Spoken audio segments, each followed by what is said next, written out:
Today, we'll be solving LeetCode 36, valid Sudoku. Let's first set up 3 lists, each containing 9 sets. The first list tracks what digits we've seen in each of the 9 rows. The second list tracks what digits we've seen in each of the 9 columns.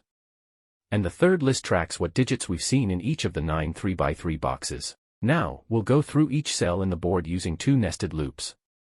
The outer loop goes from 0 to 8 to cover all 9 rows, and the inner loop also goes from 0 to 8 to cover all 9 columns. At each cell, we get the value. If the value is a dot, that means the cell is empty, and we skip it. But if the cell contains a number, let's say it's the digit 5, then we need to do 3 checks. First, we check if this 5 already exists in the current row.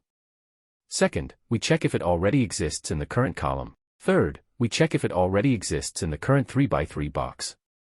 If the number is already present in any of those places, then the board is invalid, and we return false immediately.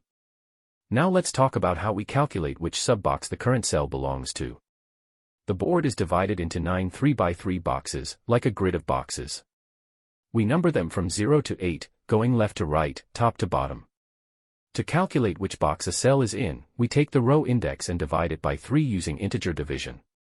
Then we take the column index and also divide it by 3. This tells us the row and column position of the box in the 3x3 grid.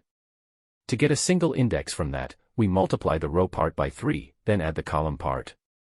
So the formula is, row divided by 3 times 3, plus column divided by 3. For example, if we're at row 5 and column 7, then 5 divided by 3 is 1, and 7 divided by 3 is 2. Multiply 1 by 3, and add 2, we get box index 5, which is the 6th box starting from the top left. Once we have that index, we check whether the digit exists in that box set.